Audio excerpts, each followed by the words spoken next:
Hi there, this is John, and welcome to another edition of Old Guy Career Change. This video is about what you leave behind when you switch careers. I'm a software engineer of a certain age, looking at switching from a software career that spanned 50 years to do something else. I haven't yet decided on what that will be. And I'm not a career counselor. I'm just a normal person reporting on his own experiences. I hope what follows helps you if you're in the same situation. Here we go. The most obvious thing you leave behind are the skills and knowledge from your old career. How much and what depends on the overlap between old and new. Now there's two categories here, skills and knowledge. Skills are what you can do. Knowledge is information you have about things. For skills and knowledge, there's transferable and non-transferable. Transferable skills can be repurposed to your new career. If you're good at decomposing a problem into smaller parts, well, that's applicable to many different occupations. Non-transferable skills aren't transferable because they're just too specific to your current job.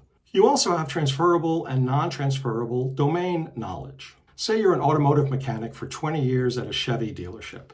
After careful thought and planning, you decide to become a pharmacist. You're going to go back to school for pharmacy. You have a ton of knowledge about transmissions, electrical systems, and so forth. You also have skills, like how to diagnose and tune an engine or debug an emissions control module.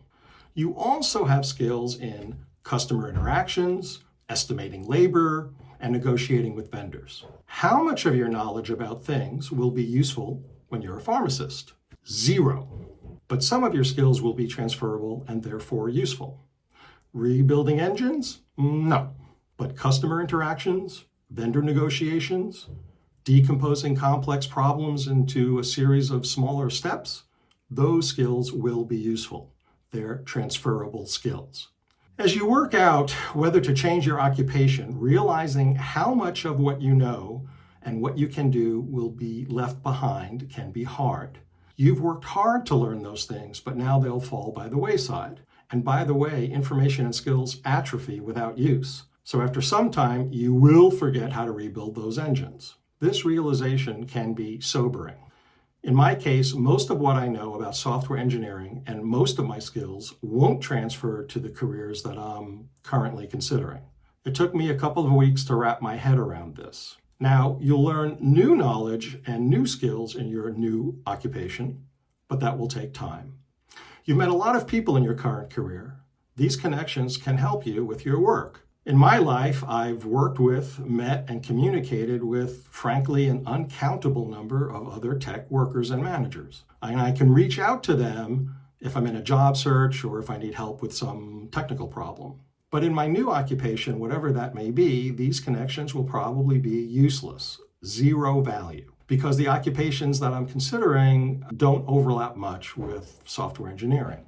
Here's an example. Let's say I leave software engineering to become a radiologist. Maybe the only time I'll talk to any of my current connections ever again is if one of them broke their leg and they go to the hospital on a Friday night and I'm the radiologist on call. Yeah, won't that be fun?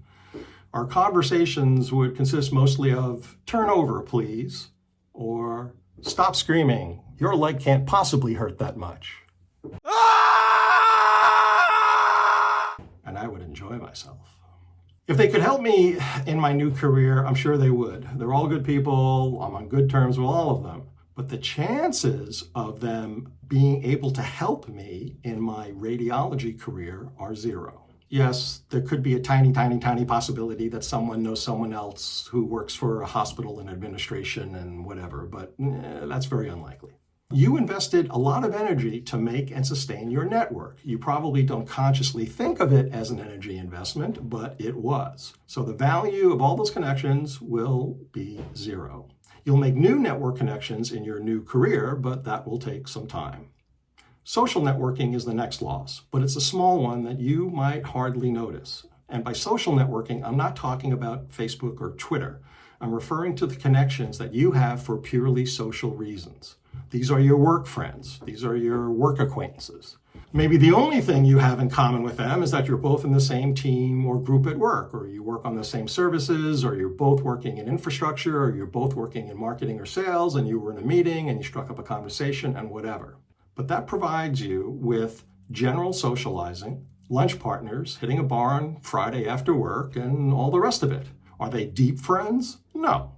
Most of our daily social interactions are with casual friends and acquaintances. Now, these friends will wish you well when you announce your new second act or third act career, and you'll stay in touch for a time. And if you have common interests besides work, like you both act in local theater groups, or you both like paddleboarding on the weekends, the friendships will continue, and they might even grow in a different direction. But most of them will wither over time. Of all the losses, this is the least important one, because your friends will be quickly replaced by other workplace friends in your new occupation or school. The fourth item that fades away is what I call occupation rituals. In software engineering, we have a meeting called a daily stand-up. And we also have a meeting called sprint planning. And we have another meeting called sprint retrospective. Don't worry about what they are, just they have certain names. They have slightly different formats across companies, but their purposes are identical across companies. So think about your own occupation right now.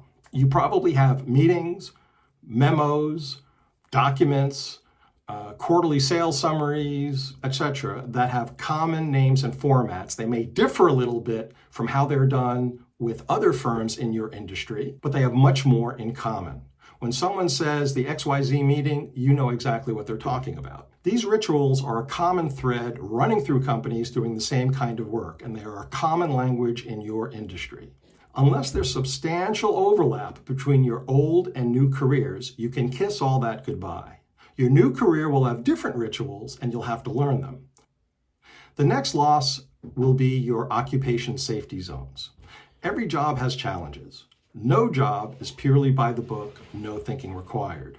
You're challenged to build something new, fix things or situations, diagnose how a government or family or person is broken, whatever. These are challenging tasks because they contain unknowns. It's possible you won't succeed, but 99.99999% of the time you will. But they're stressful because a challenge stretches you.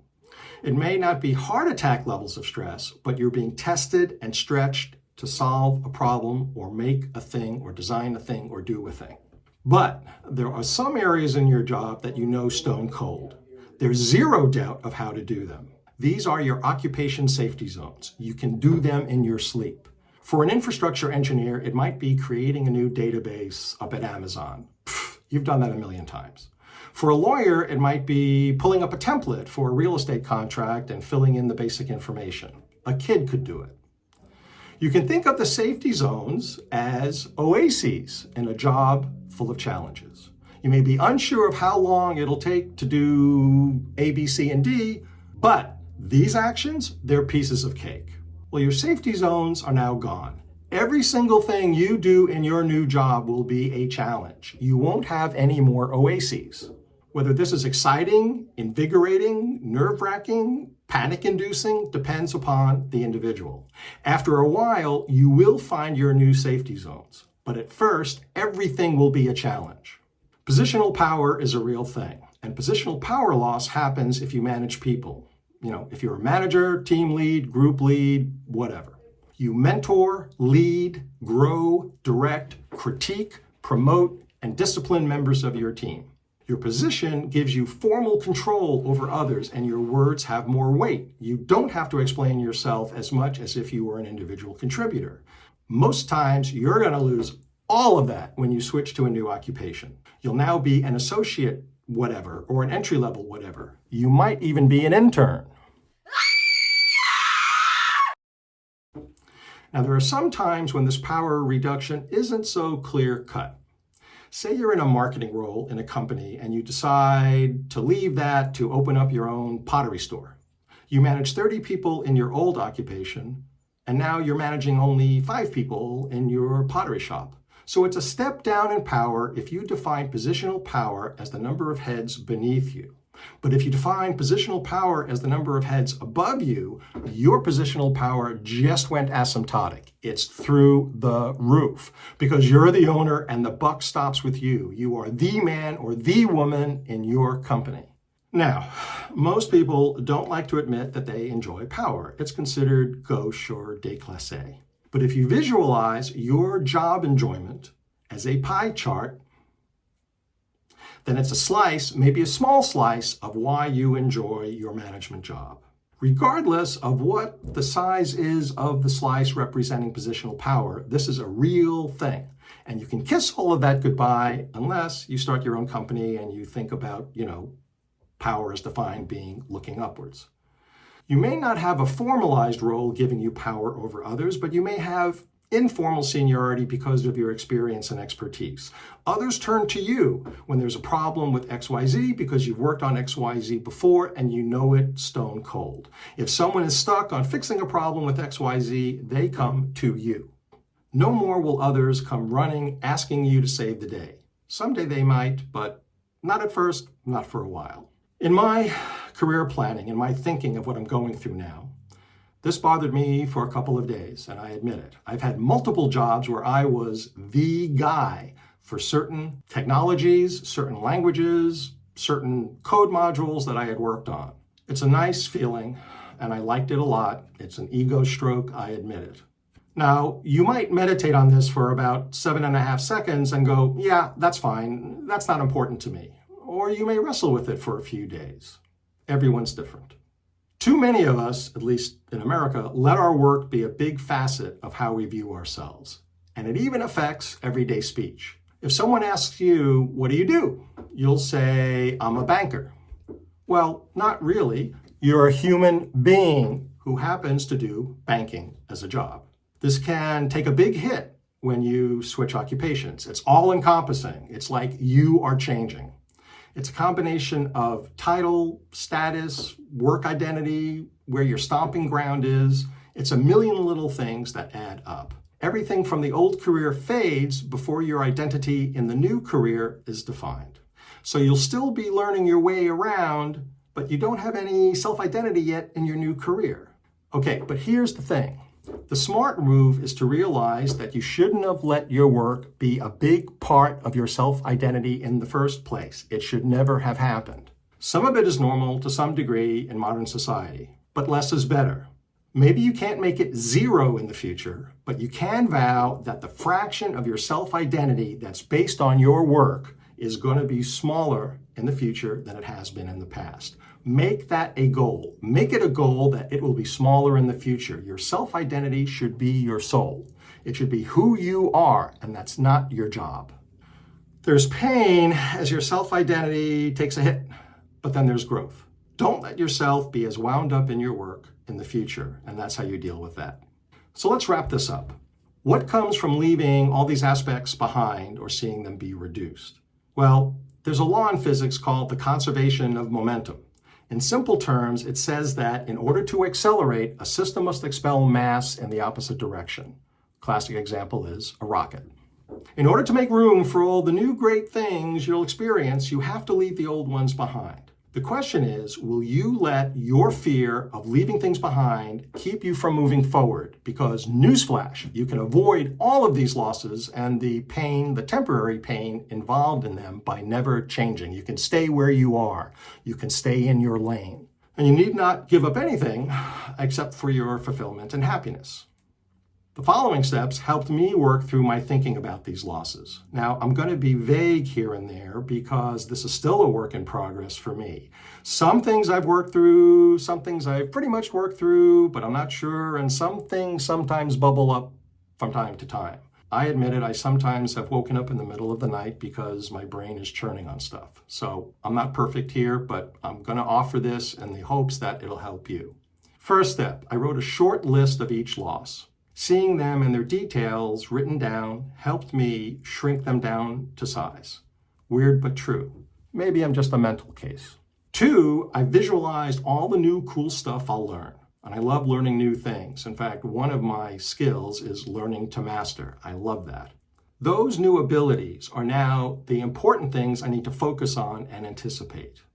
3, I made a list of my transferable skills, and this happened as a byproduct of the self-assessments I did. Take a look at 2 of my previous videos to learn more about them. There are 2 books that I recommended. Make a list of your transferable skills and realize that those are your most valuable skills and you're going to hold on to them. Your most valuable skills aren't what's most important in your current occupation. They're what's most important in helping you move to your new occupation. You should feel really good about every single one of them. 4, and this may sound a little woo-woo, but I mourned the loss of the old John, the old bits. I didn't break down in sobbing or anything, but I went through a period where I kind of mourned the old career, the old occupation. And it's okay to mourn what you're leaving behind. You will leave a lot of great things behind because you have been great, and trying to pretend that that's not the case is just silly and unhealthy and unhelpful. But also know this enables you to have greater times ahead. So to sum up, you are incredibly brave for what you're doing. Just seriously considering making a career change is more than most people do throughout their entire lives. You're intentionally moving forward to something new that will leave you more fulfilled. Because of this, you're a winner, and you must focus on that. You need to feel good about that, and you need to embrace it. You need to process all these things that you're going to leave behind. And after you do that, you can then embrace the new stuff and get on with your life without any regrets. I hope my experiences can help you with that. Till next time, take care. Small channels like mine live and die by the number of likes. So if you like this video, please click the like button. Click the subscribe button to hear about future videos. Thank you for watching. See you next time.